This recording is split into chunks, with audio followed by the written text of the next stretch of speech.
In this session, we will use little's law to define a new variable that we will call inventory turns. Inventory turns is based on a somewhat funny view to an operation. Think about an operation as a big black box where you have individual dollar bills go into the operation and then with some delays kind of being spit out of the operation. We can then for every individual dollar bill compute a really odd number, namely the amount of time that that dollar bill has spent inside the operation. This is really the intuition behind the concept of inventory turns. Once we have defined inventory turns, we can also compute the cost advantage that a company has if it's turning its inventory faster than its competitors. Here's a comparison between computer companies Dell and Compaq. I know that Compaq is long gone from the landscape, but for the sake of comparison I've picked the data for Dell and Compaq in the year that Compaq ended up merging with HP. I will give you some updated data about Dell in just a moment. Now look at these computations.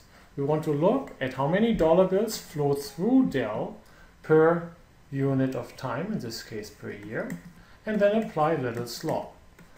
The number of dollar bills in the organization is simply $391 million. The flow of dollar bills through the operation is the COGS, the cost of goods sold, which is 20,000 million. This suggests that if we solve for t, the average dollar bill spent 391 divided by 20,000, and that is expressed in years in the operation.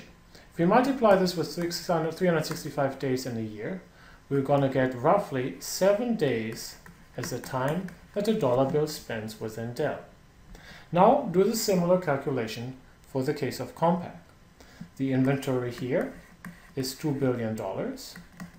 The flow rate is slightly larger, 25,263 times t. And if you solve for t, you will get roughly 29 days. So while a dollar has to only spend 7 days at Dell, it will spend 4 times longer, 29 days at Compaq. Instead of saying that Dell keeps their dollar bills for 7 days inside the operation, we can refer to 1 over t as the inventory turns. If you're keeping your dollar bills for 7 days, given that there are 52 times 7 days in the year, you're turning your inventory 52 times in the year. This is the concept of inventory turns. 1 over t in the above equation is simply COGS divided by inventory. We see that Dell turns its inventory roughly 51 times in the year, while Compaq is turning it roughly 12 and a little bit, 12.6 times in the year.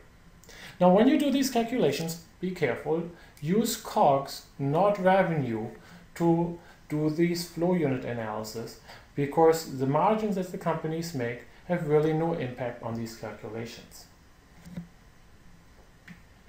How have the inventory turns changed over the years at Dell? In the early years, you saw that Dell is roughly making 10 inventory turns per year. Over the late 90s, Dell perfected its business model and together with a strong tech bubble was able to turn its inventory way faster than 50 times per year.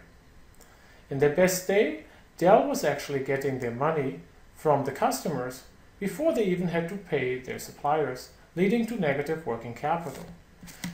Here in the 2001 phase, you see the burst of the tech bubble.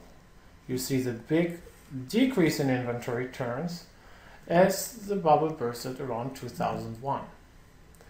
Dell restored its inventory levels subsequently. The more recent downfall of the inventory turns has to do with a change in Dell's business model. More recently, Dell has emphasized making many other things than make-to-order computers, including televisions, PDAs, and other things. These things oftentimes are held at Dell's inventory, which has hurt Dell's inventory turns. To see the economic importance of inventory turns, consider the following data.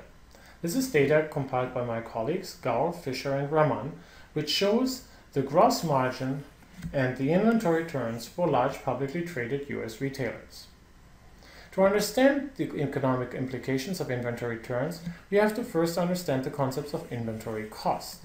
Ask yourself, how much does it cost a retailer to hold one item in inventory for an entire year? At the minimum, we have to finance that item, and most large publicly companies are incurring capital costs of roughly 10%. But you have to also store the inventory, and especially if it's a computer or fast-living item, you also have to adjust the cost of obsolescence. Say for sake of argument, these costs, capital, storage, and obsolescence together are 30% for the players as shown here in this data. Now let's pick two retailers that are competing head-to-head in roughly the same retail segment, Retailer B and Retailer A. Now notice that neither of these retailers is holding its inventory for an entire year, so neither of them is having to pay for 30%. But you notice that Retailer A, which is turning its inventory 4 times per year, we have to divide the 30% by the 4 turns, and we see that for everything that they sell, they incur 75.5% as an inventory cost. We can think of this as something like a tax rate that we have to pay to the gods of inventory. You compare this with the data from Retailer B.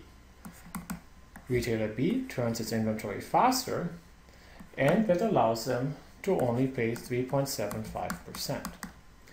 Now this difference between Retailer A and Retailer B, 3.75% is the difference between the two of them, is a dramatic number.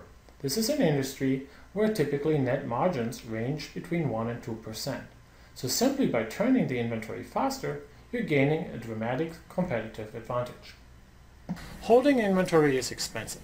Unless you're holding French red wine in inventory that might gain in value as it gets older, most of the things lose value.